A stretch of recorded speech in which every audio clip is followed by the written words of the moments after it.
Hello, everyone. How's it going? Hello. Hi. Hello, commenters and everyone viewing. Lovely to have you. Got a good. We've got a good one today. We're going to be speaking to Dr. Michael Biggs about the Kira decision, which may not be as bad as we all thought. In fact, yeah, I can't wait to hear his intake on it, his input, because it sounds like it's a much more interesting and nuanced ruling than we may have. Yes, I may have been catastrophizing a little bit when I heard it, but me too.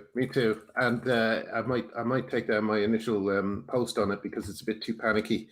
But Dr. Michael Biggs, as you know, is a whistleblower and someone who has been, basically fighting this nonsense from the start in various ways. So it'll be great to speak to him. Helen, we almost didn't have you in today. Oh yes, I've just come home. I've just come home from taking my middle one to uni. So that's two of them. Two of them gone now. Only one left. Did you have a cry? No, it's fine. Okay. It's not that far. Okay, that's okay. She can catch the train back if she needs to get her washing done or whatever. She's like, I might not understand the washing machines. Maybe I'll just bring them myself home. Oh, that's so sweet. Any excuse, right? Oh, so that's sweet. So sweet. Well, that's, as well as everything else, it's a lovely excuse to go back and visit your parents, So, yeah. What I would do is next time you're up there, break her washing machine.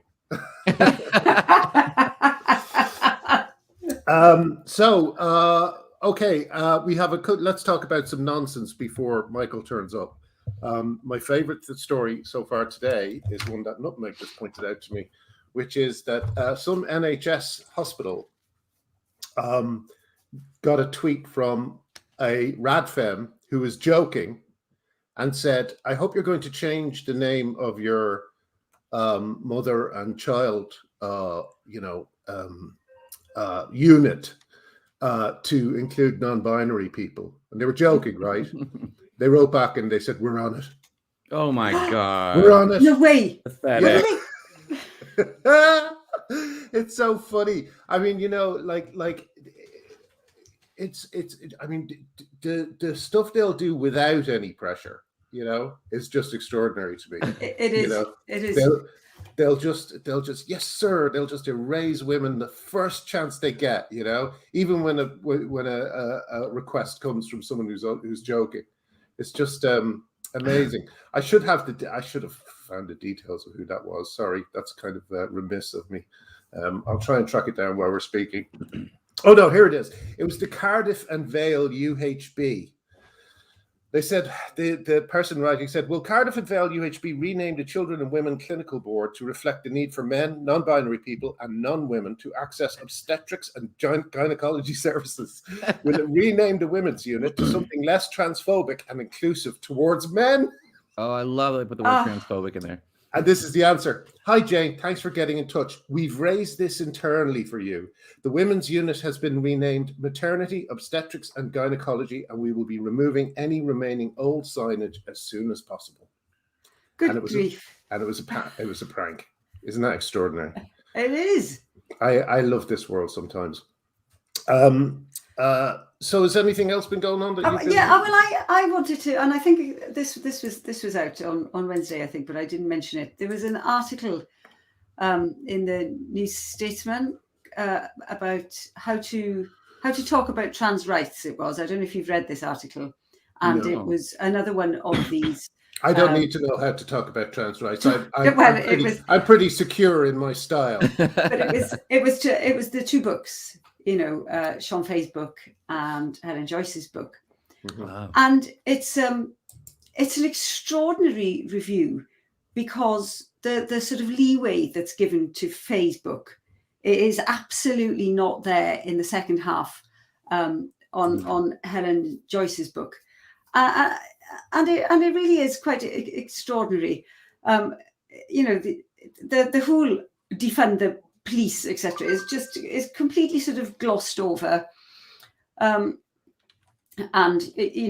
Faye is taken really quite seriously, right?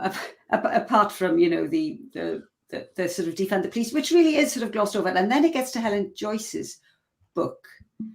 And it's really about, and it actually says, although Joyce appears to be writing in good faith, her tone can be harsh and insensitive. Ugh. And it is really extraordinary. Honestly, I was talking to a friend of mine yesterday.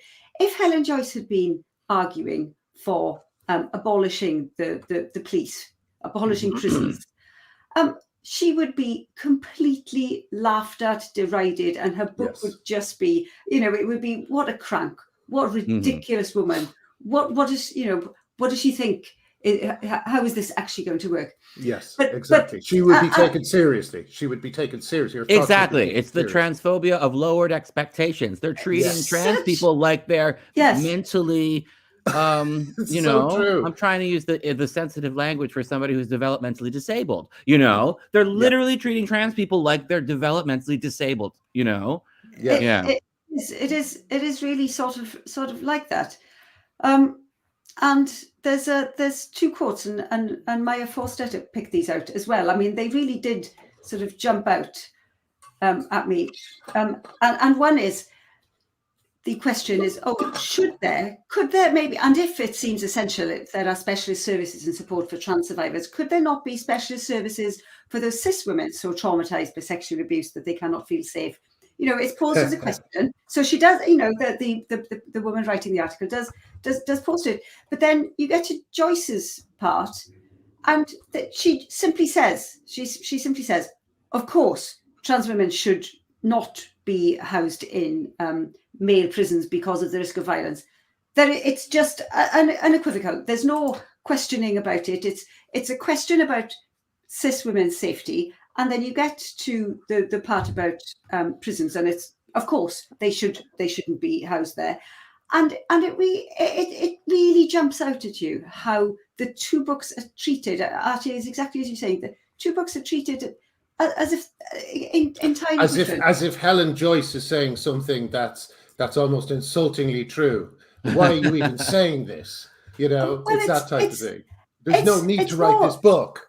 No, it's more that Sean Fay is basically taken much more seriously than Helen Joyce, despite the fact that Helen Joyce's book is extremely well researched. The criticism against Helen Joyce is really her tone. Her tone, Joyce's tone, is unfortunate. It actually says this. It's about her tone, and it really does show, doesn't it? A woman writes a book, and it's about a tone. Sean Fay writes a book where he literally says, we should not have the police force, and he's taken completely seriously. I wonder why that would be. I always there used to be this thing. There was this thing like I've always noticed where, like, was the way people talk to trans women. Like they say, it's like it used to be. You're not supposed to say that trans women are male because it will hurt some trans women's feelings. But it's gone from that to, like, you're not supposed to say that trans women are male because if it's possible that someone's feelings will get hurt, it can't be allowed to be true. And that's what's happening. It's like, that's why she's talking about the tone of Helen Joyce's piece. Because if you're saying something that will hurt someone's feelings, it must not be allowed to exist anymore. Whether something hurts your feelings or not, or whether you like something or not, is now the determinant of whether you're supposed to believe in it or not. Yeah, there was this clip I saw months and months ago. I wish I had saved it because it's long gone in the ether of Twitter now. I'll never ever find it again. But it was this young student who was making a video talking about how something like it can't possibly be true that trans women are men because that would mean that someone's literally saying that if this would upset someone, it must not be true. She was like a young student, an undergraduate, who literally did not comprehend that if this was true, that would mean that someone would get upset. So she's like, so therefore it's false. And it was like the logic was that if you don't like something, it must not be allowed to be true anymore. I really wonder sometimes if all the helicopter parenting and the sort of coddling of children is part of this. Yeah, there's a brilliant phrase I think that Stella O'Malley says. I can't remember exactly what it goes, but it's the opposite to how children are being raised at the moment. At the moment, children are being raised to be super fragile, whereas resilient. I can't remember what Stella says, but children are actually have evolved to take care of themselves, to be able to withstand certain things. And the helicopter parenting, I think, a little bit the way that, you know, those with a peanut allergy need to be kind of introduced to peanuts in different ways, in gentler ways, until they develop a resistance. I think that none of that has been done in terms of ideas and in terms of feelings. I think, you know, I was always, I used to get into arguments with people about this, but I was always against trigger warnings. I always thought they were ridiculous. And I think that you can see now the effect of them. You know, we have a world where To Kill a Mockingbird is banned, not by the right, as it was like 20 years ago, but by the left. And not only that, but successfully banned by the left, you know? Enthusiastically, even, yeah. Enthusiastically banned by the left. So this is a kind of and it's the same thing that the right were trying to ban it for. It's kind of like, it's rude. It's not nice. Do you know what I mean? It questions authority. All these things, these are things that terrify this generation, you know, sadly, because they don't know how to deal with any of these things. You know, you have to deal with rudeness. You have to deal with, like Helen, you just dropped your daughter off. You know, she needs to be able to stand up to someone who's being obnoxious to her or whatever. You know, she doesn't. You know, another thing that's kind of frightening is the way that these oversensitive kids kind of group together and turn into bullies. Yeah, I was in Wales. Like in Wales, there was like all these kids. They were obviously all middle class, you know, straight kids, you know, who were all kind of protesting. These lesbian and disabled people and women of color, they're blowing whistles so no one could hear them. Yeah, I was thinking about that again. And it's again, isn't it? It's not presenting a counter argument. It's attempting to silence their arguments. And this is exactly the same as what people want to do with throwing women off Twitter, throwing you off Substack. They don't want anyone to hear the arguments. And it's an extraordinary thing that they don't. I mean, it's almost an admission, isn't it, that their argument is so weak. It's worse. It's utterly privileged, because what they're saying is, if I don't like it, I'll just shut you the fuck up. It's so, you know, I come from poverty, and I was always very resentful. I spent a little bit of time in my teens living in a wealthy suburb for a few months, and I was just surrounded by just entitled teens who were the same age as me, but hadn't gone through homelessness, weren't coming out of the closet, weren't dealing with, you know, food shortage and going to food banks or any of that. We weren't working for a living. These were just entitled rich kids. And I burned with resentment of these kids. They were so they were just mean, you know, and they didn't realize they were mean. They were just entitled. So they were snobbish to everybody else. And that's what these kids feel like to me. Insulting lesbians, insulting disabled people, insulting people concerned about things like safety in prisons and shelters. You know, they just don't care because they think this would be rude. They don't have to think about what a vulnerable woman's, you know, conditions are like, and whether she has the privilege of letting an aggressive male calling an aggressive male she. This is not a thing that she's going to be able to do if she's a trauma survivor in a crisis shelter. But they don't care. They're just like, to not call someone she would be so incredibly rude. It would be ill-mannered. And it doesn't. And it doesn't work, does it? Shared by Helen Lewis and Katie Herzog and all them as well. But there's such a big problem, isn't there, between the idea that you know, you can not laugh at women. I mean, people sort of try and mock me, people and women like me all of the time. Say, what are you frightened of? What are you frightened of? It's just a penis. What are you frightened of? And yet, not actually affirming somebody's gender identities is violence, and it's so violent. Yeah, that Simon in the comments is saying it's bourgeois. By law. The word is bourgeois, and that's exactly right. You know, the luxury beliefs, the entitlement of all of this.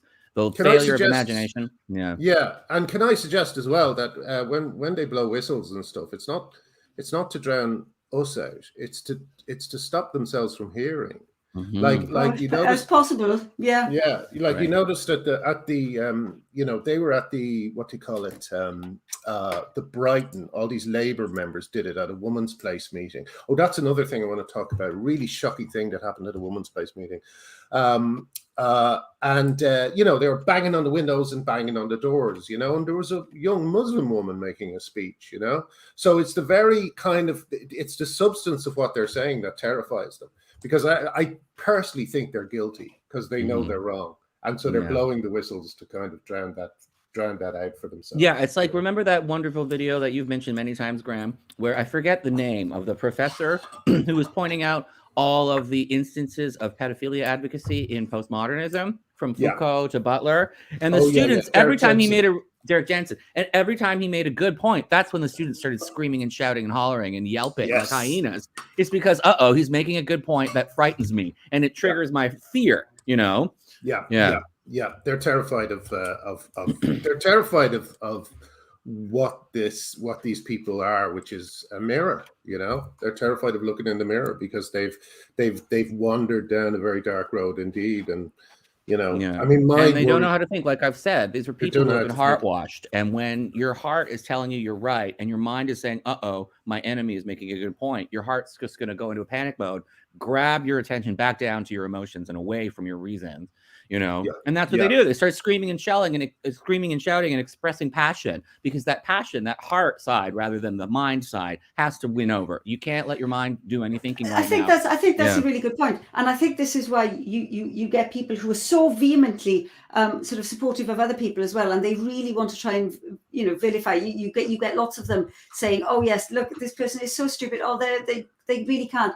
And it's, you know, they need that sort of buoying up of each other, so that they, again, it's to allow themselves to believe, you know, just by actually stating it, we're on the right side of history. It's again, it's something to sort of tell yourself, to make yourself believe it, to sort of reinforce it in your own mind, because honestly, it's, I mean, seriously, just like I'm saying last week, make a decent argument, for Christ's sake. They never will. Jen says it's thought termination, and that's exactly right. You know, they're just thought terminating cliches are one way of terminating thought. Screaming and shouting is another one, or just going back to your posse and rounding up the gang to yell and to gang up on your enemies.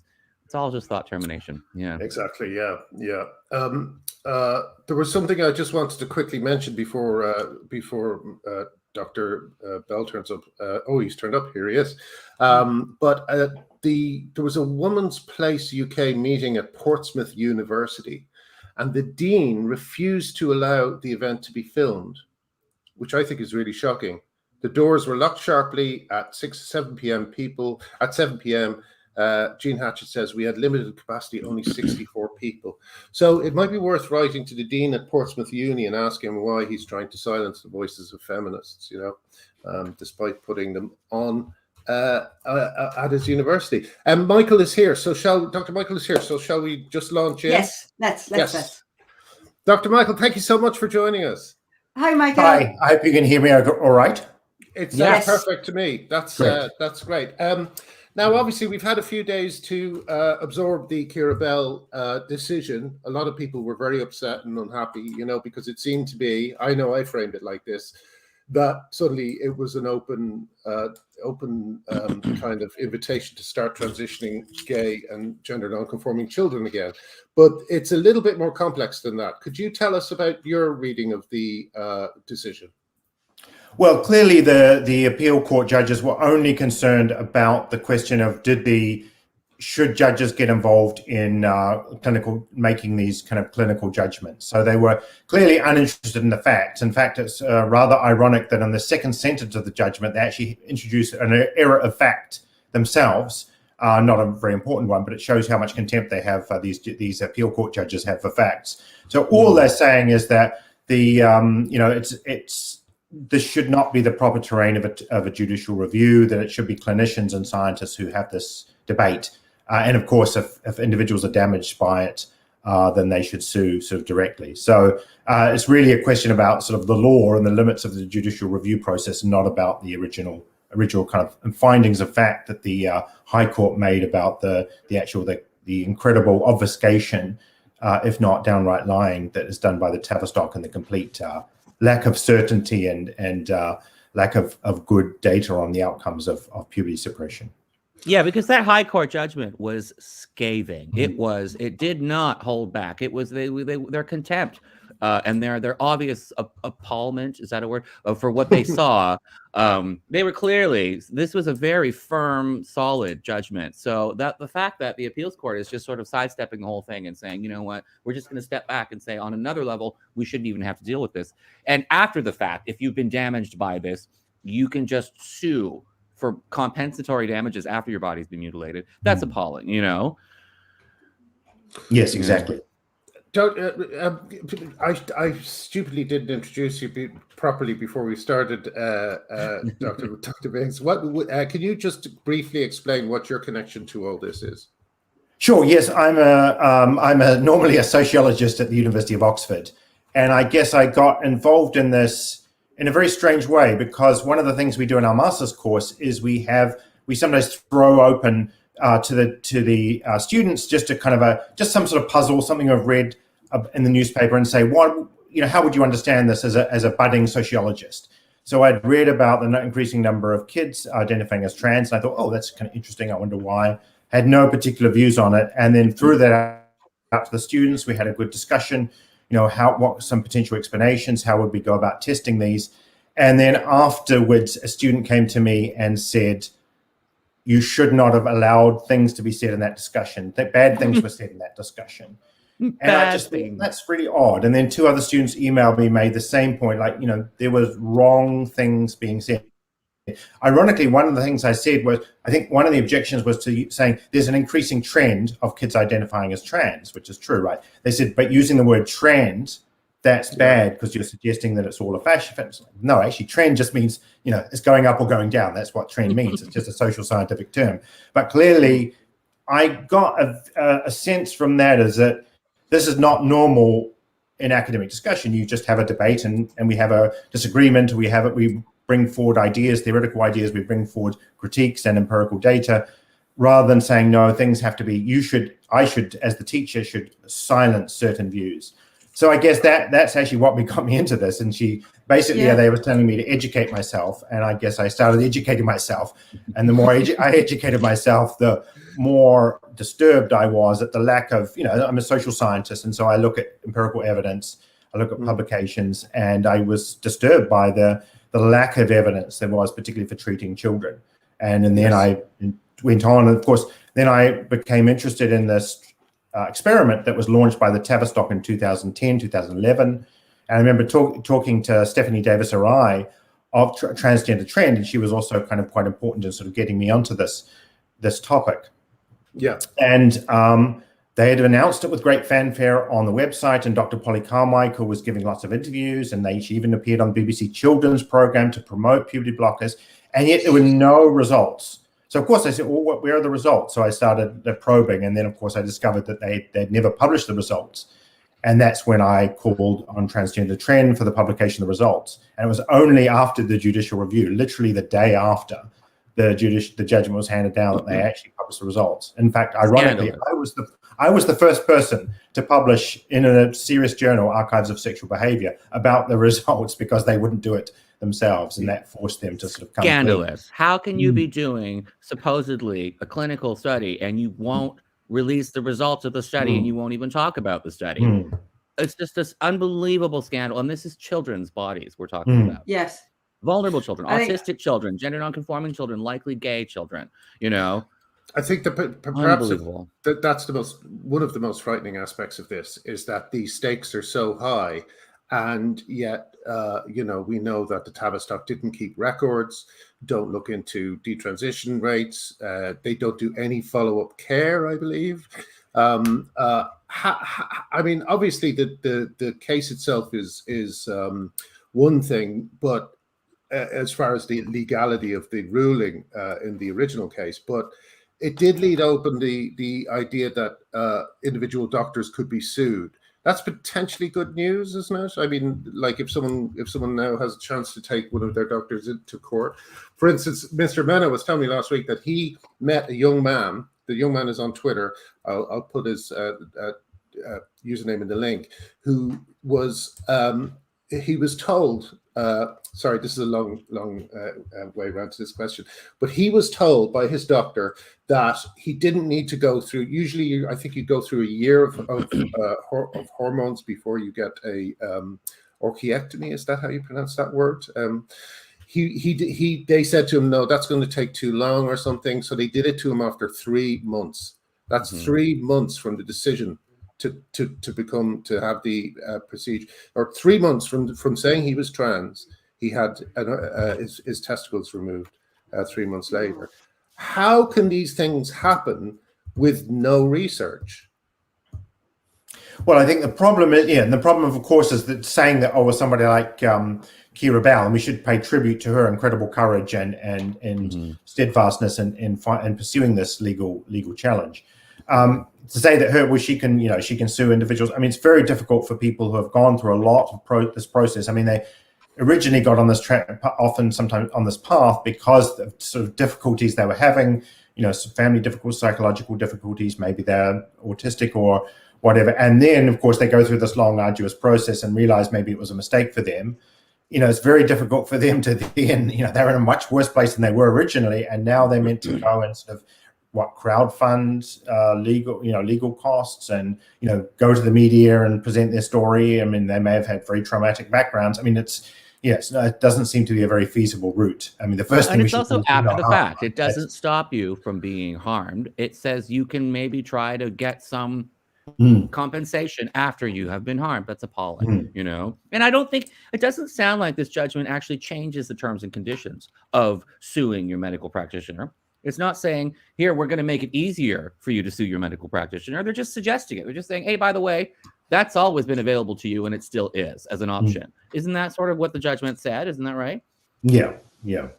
So it's not actually making it easier for you to sue your doctors. It's just reminding you that that's a thing, that, making a suggestion like sue your doctors, sue your medical practitioners, if you don't like what they did to your body when you were too young to make a decision for yourself.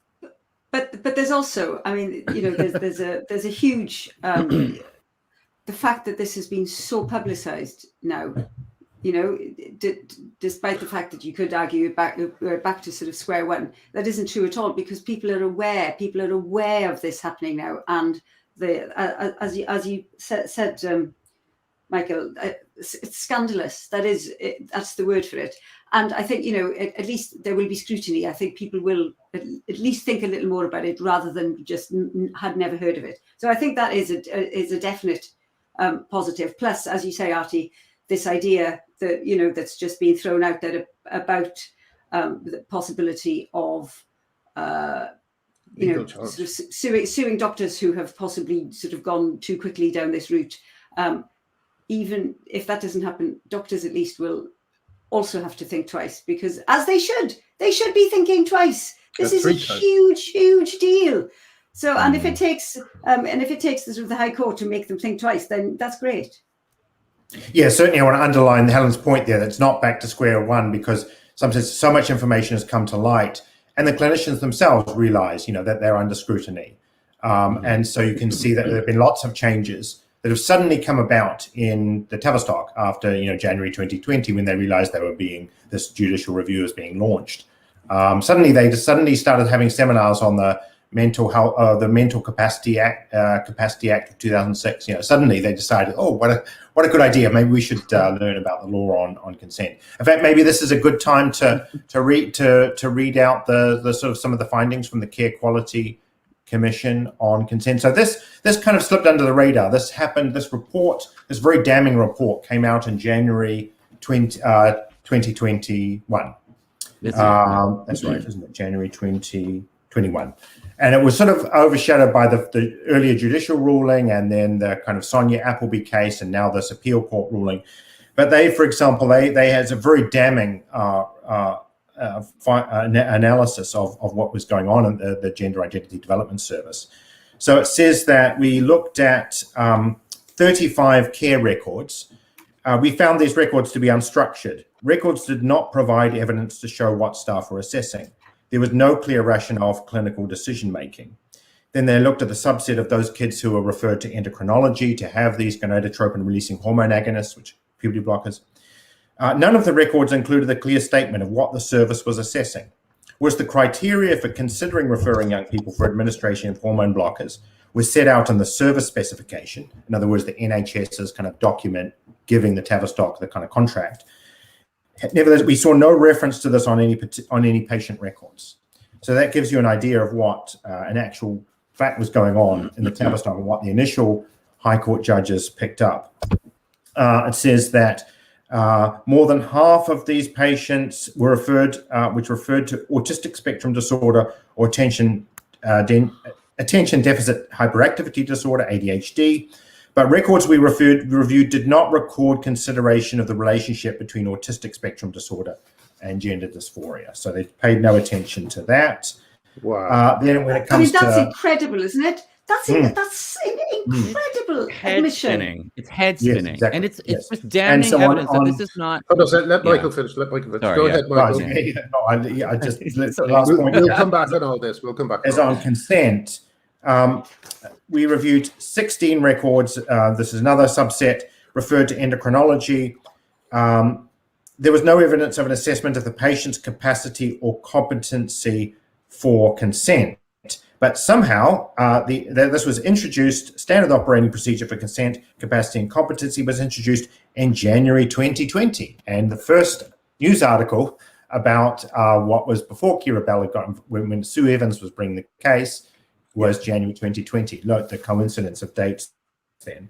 And then finally, in the Tavistock's own audit that they carried out in March 2020, the service reviewed 10 records of young people who had been referred to endocrinology for hormone blockers. Only 3 contained a completed consent form and checklist for referral. So in other words, 2/3 of the records, they didn't even get the signature. They didn't even bother filling out the form, let alone making sure that the kid actually understood what the kind of very serious and unknown consequences of this medication would be. My God, that's extraordinary. I'll be the first to say, I'm open to the possibility that I am wrong.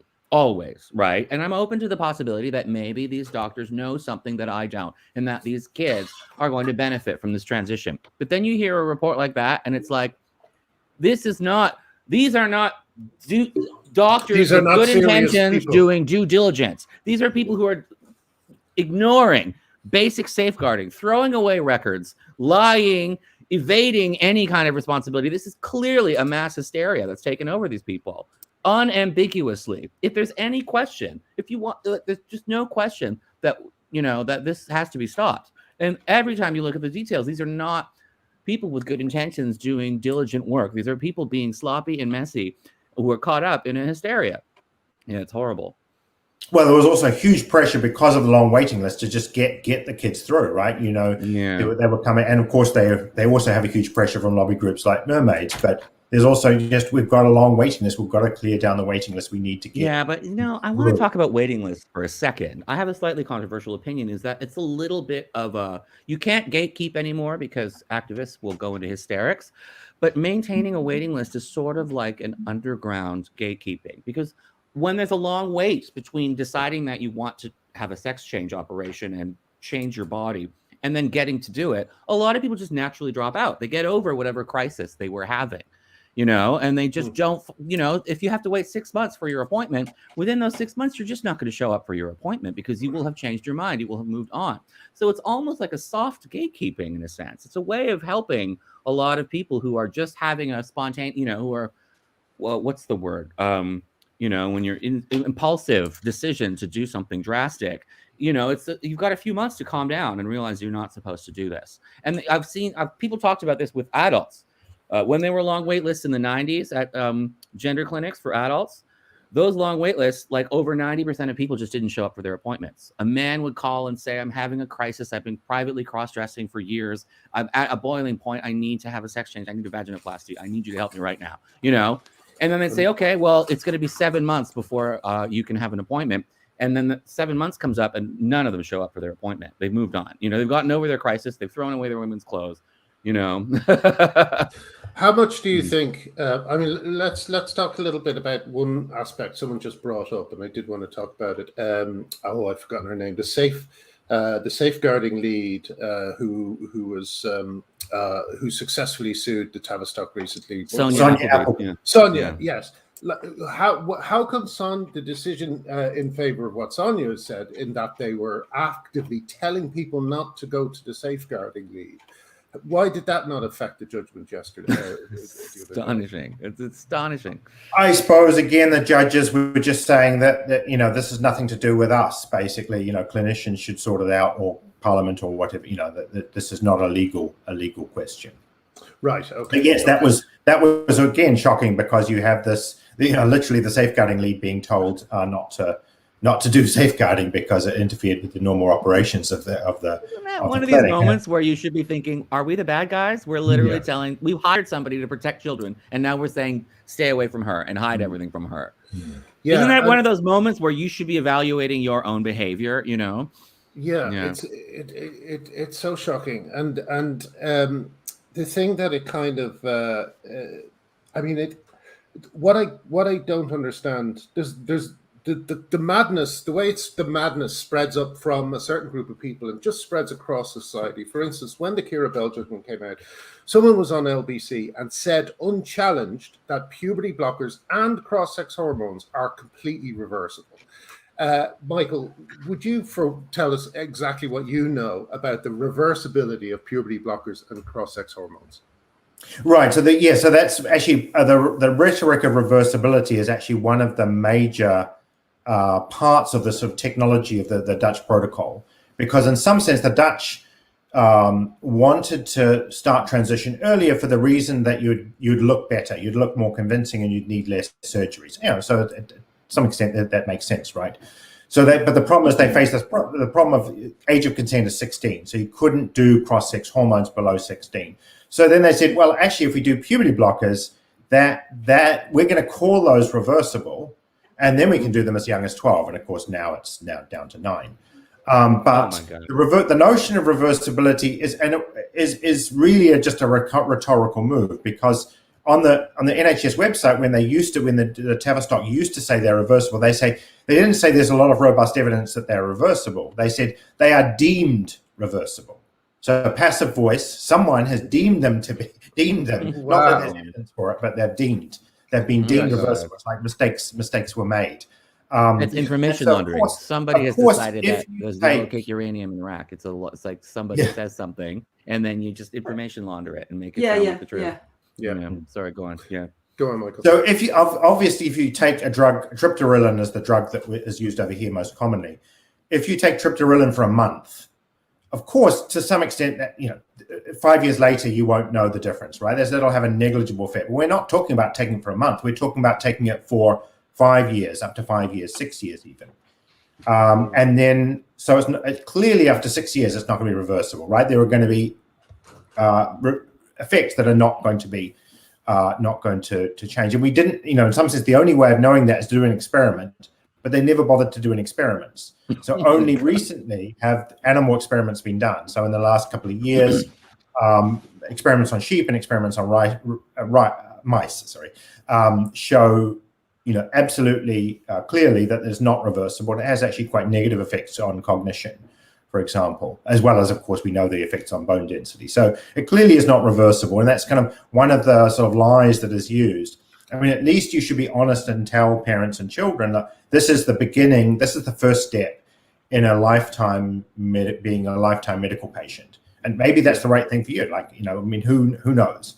But that is the first step. It's not about kind of giving you and that's the other thing. It's like saying, oh, it's just pressing the pause button. It's not pressing the pause button. It's sort of pressing the fast forward button into, cross-sex hormones and surgeries. I really suggest anyone who hears this term of reversibility on anywhere on a phone in or whatever it happens to be, but especially the BBC. The BBC are still pushing this line to complain because it's outrageous the way it's spread. It's completely untrue, and it's spread. It's like people saying the LGBT Alliance is a hate group. It's just spread despite there being no evidence. But it's interesting, isn't it? I mean, you've got to kind of ask why, because this is a huge medical decision, and it is a decision that is going, as you say, Michael, it affects you for the rest of your life. Why not make this clear? I mean, it is the truth. Why not make it clear? Why do they feel that they need to hide this? Because, I mean, if you truly believed in this in this cause, and that this is the right thing for children. Why not just make everything clear? And the fact that people want to gloss over it is a real red flag, isn't it? I mean, you've got to ask why. Yeah, Why if you're not a tell the diligent truth as it doctor who is? genuinely believes that all of this stuff is beneficial to this group of people, you would want to dot your I's and cross your T's and make sure you've got everything on the up and up. And it's just so clear that they're the opposite of that, Yeah. Yes. And I think, and we know why, really, because making out that it is such a massive decision, or the truth that it's such a massive decision, sort of goes against this idea that, like trans, it's easy. Somebody just is, they just are, without having to go into the nitty gritty details of what it actually entails when this happens to a child. And it's extremely dishonest, I think. Yeah. It's dishonest to those parents and the children, and it's also dishonest to wider society as a whole. Yeah.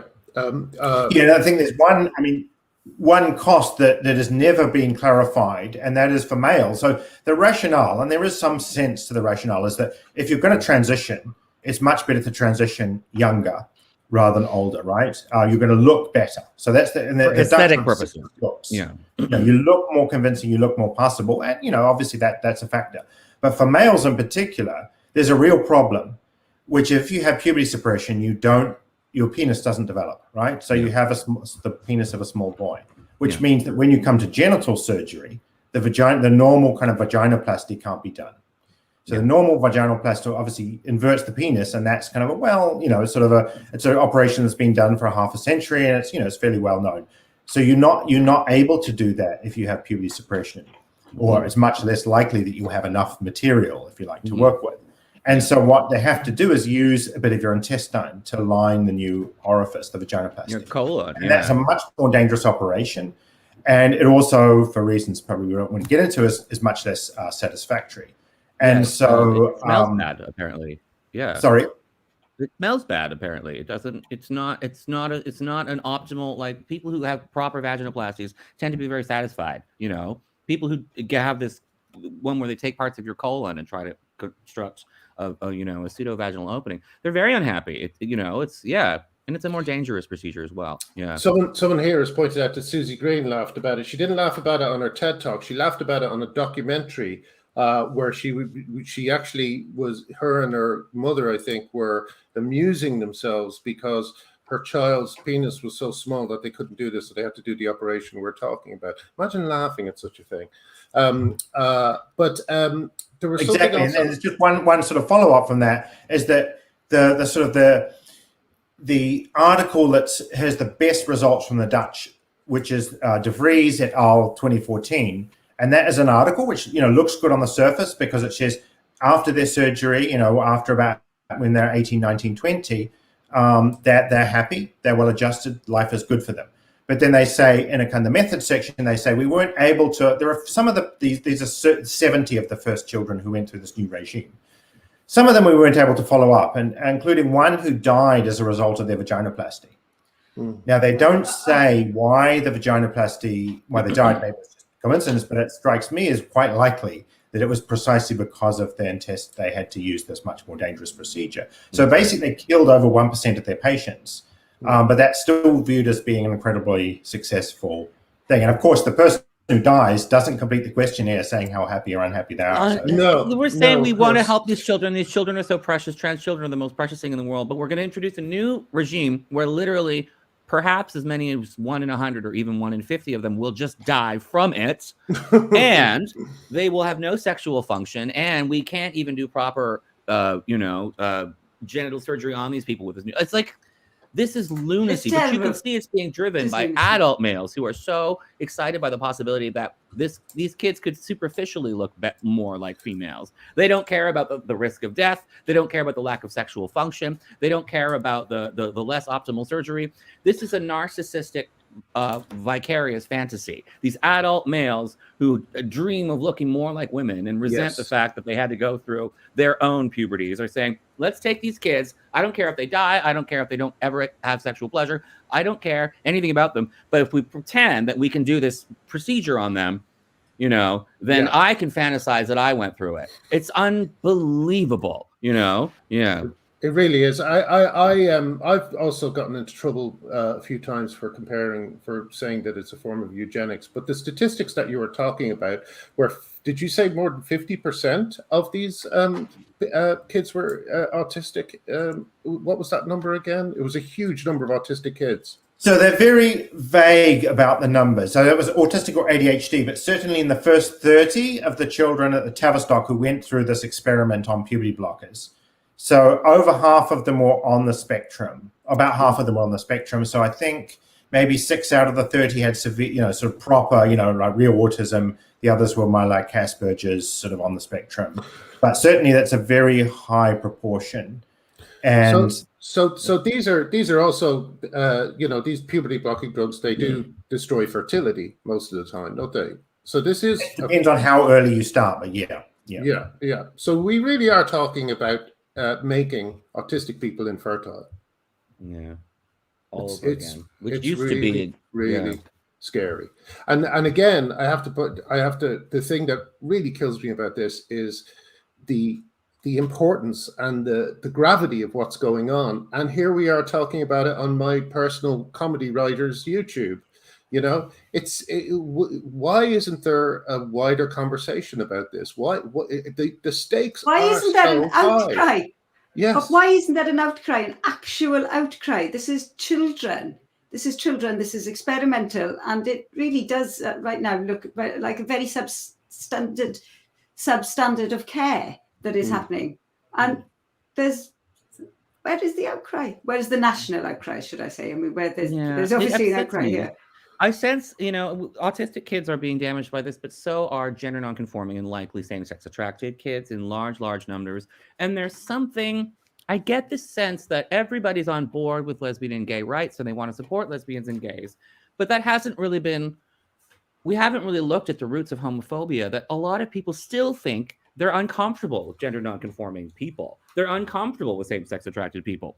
So transing a same-sex attracted kid, A, lets you say that you support LGBT rights, and B, lets you sort of resolve the problems with these discomfort-making gender nonconforming kids at the same time. You're sort of acting out your homophobic instincts and getting kudos for being gay positive at the same time.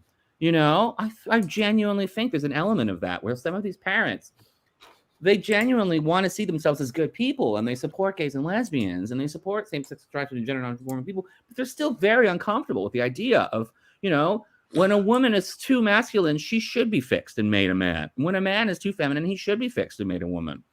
That's what a lot of people think, I think. But also, I think that's definitely a factor, but I think another factor is it's difficult to tell a 5-year-old, well, you might be gay or lesbian, because in some sense that's sort of an adult and you shouldn't tell that to a 5-year-old, but yeah. And so for example, the BBC Children's channel had a kind of a very, very slanted program about Leo, a girl who wanted to be a boy, and she took puberty blockers, and it said how wonderful it was. And Dr. Polly Carmichael went on there, and it was really designed for children. They actually had kind of a pause button.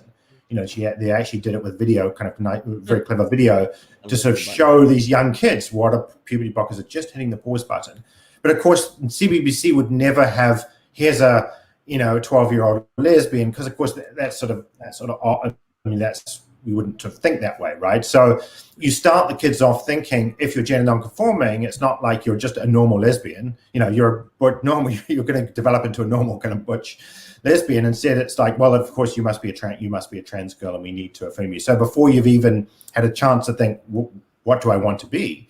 And of course, maybe it should be a matter of choice. And if a woman is 30 and she said, I want to be a trans man rather than a lesbian, well, in some sense, that's her body, her choice, right? But a child, as I've said before, a little girl doesn't know if she can't live as a lesbian woman until she has tried living as a lesbian woman. Exactly. To say, I need to get away from the lesbian woman life and I have to become a trans man instead. A child doesn't know that. And a little boy, a feminine boy, doesn't know. if he's Exactly. going to like living as a feminine gay man, and instead saying, "Oh, that's not an option for me. I've got to live as a transsexual woman." That's deeply homophobic. That anyone would go along with that. Also, can I add to that? There's a second transition that takes place when parents of a gender non-conforming child transition.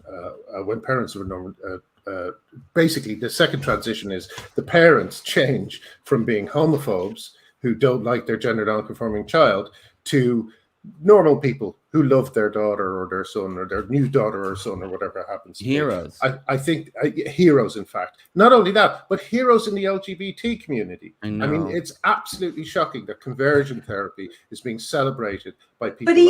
But even parents who have, you know, who are absolutely who don't feel like this, who just feel, you know, they've just been sort of carried along on this new sort of zeitgeist where it's you know, but they do get a lot of attention, don't they? You know, there's a lot of attention focused on parents for being brilliant and open and lovely. And for some people, that's a really nice thing, you know, to be suddenly welcomed into a community where you're loved and honoured, and you know, it's a difficult thing then maybe for you don't really want your child not, you know, to go back or to reconsider, and there's going to be some sort of pressure there. Yes. And this really also does tie back to the idea that, you know, everyone's pushing that it's quite a light decision taking puberty blockers. It is no big deal, but it is a big deal, and it is a huge problem to push that.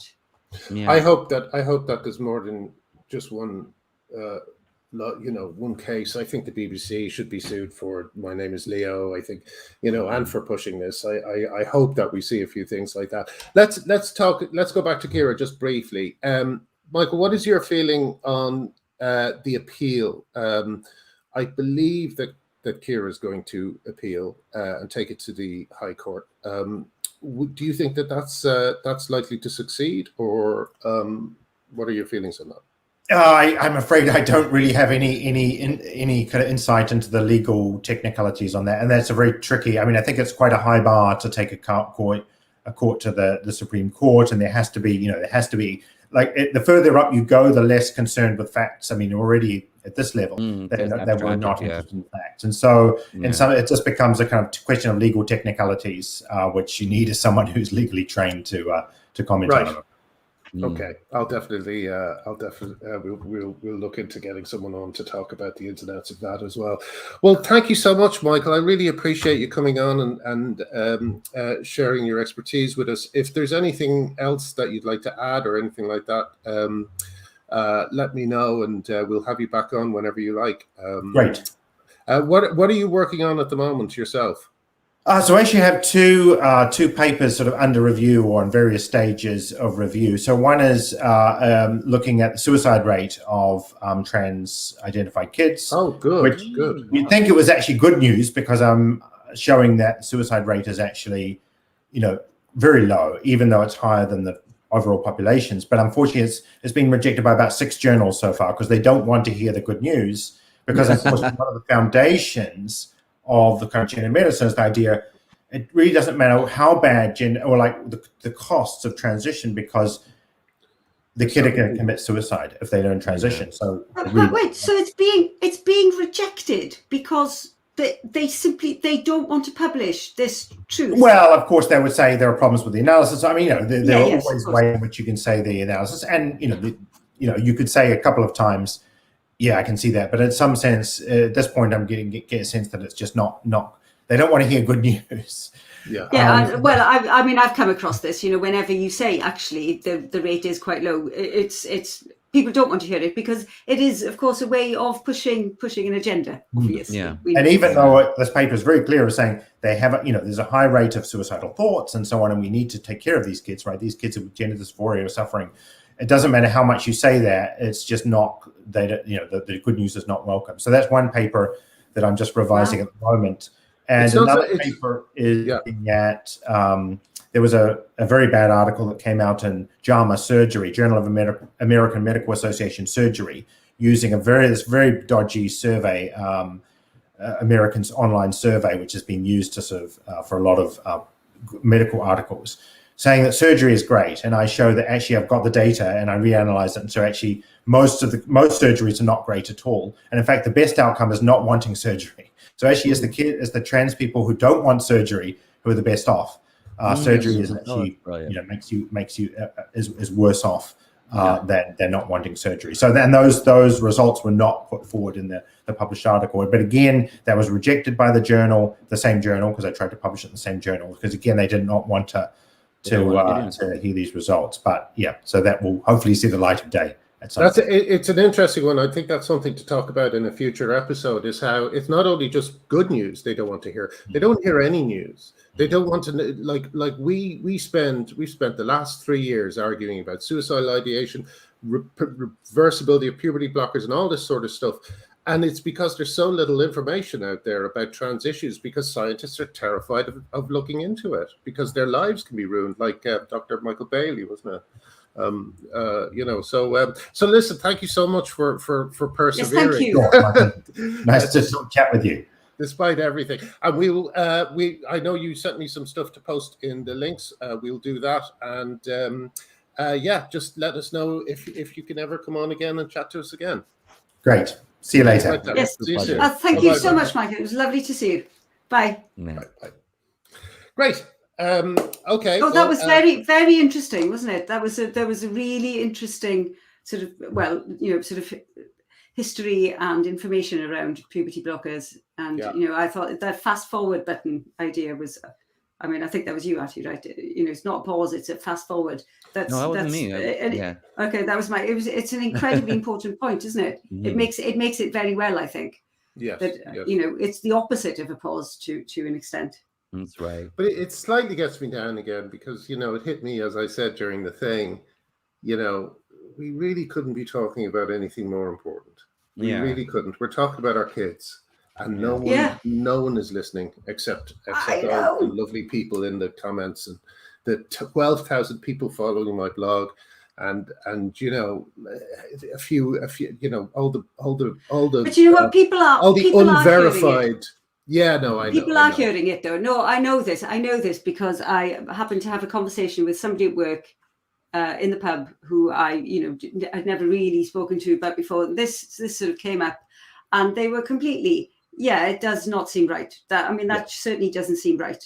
Without any sort of hesitation or am I saying the wrong thing? It was unequivocal. Well, I'm so jealous, Helen, when you talk about these interactions you have where everybody's so open-minded. It just doesn't work that way here in Canada so far for me. No, but I think it's everybody's just back like. I don't want to talk about that. It's a sort of different, like I've said, it's sort of different circles. It's a different industry, and it's an industry based on sort of rationale and evidence. And so you'd kind of expect it in a way, that sort of cohort of people that I talk to. Yeah. It's But anyway, Artie, come over here and I'll introduce you. Yeah. We'll have some beers. We'll have some White Claws. It'll be great. And lovely Stella O'Malley is visiting soon, so I'm going to see her soon. So that'll be good. I must get her on the show again. She's so great. I haven't been on the mess yet, I haven't heard her. It's terrible. I haven't heard her podcast. It's not terrible because she did. Her last week's episode was astonishingly good about social transition of children, but then this week's episode she had Helen Joyce on, and Helen Joyce is a powerhouse super genius, such an excellent speaker, and Stella's a powerhouse super genius mega brain. Sasha is a stellar powerhouse super genius mega brain. So these three unbelievably intelligent, articulate, just ingenious, rational minds talking about the transing of kids and self-ID. Oh, superb! Just as like heaven. I must download it. I'm not a big podcast person, but I must get back must get onto it. Isn't it interesting as well that the people who push the kind of procedures for children that we're talking about are the people who've had no procedures themselves. All the fully intact autogynephiles who patrol Twitter and ban women for pointing things like that out. It's really shocking. All right, well, listen. Manifestation of narcissism. It's just pure narcissism. Yeah, but it's also that it's a counterfactual narrative as well, isn't it? It's well, if I'd have had puberty blockers, my life would have turned out very differently. I'd have been a lot happier. But liars. How the they would hell never have gotten rid of their penis. And they don't want to think about, well, if Possibly I had puberty blockers, I'd never have any sexual function. And if I'd had puberty blockers, Yeah. I'd be rolling the dice course. on whether I survived the surgery or not. I think sexual know? function. I think sexual function is very important to people who teach sissy porn at in major American universities. Yeah. Right. Okay. Look, I think that's Okay. it. We've got 1 hour. That's Lovely to good. see you. Helen, Glad I was back in time. will you please Wonderful. say good luck to your daughter for me and Artie? I will do. I hope she will has a do. wonderful time at college. And we'll see you on Wednesday. See you Wednesday. Yeah. Okay, bye. Bye, guys. Bye. Bye-bye.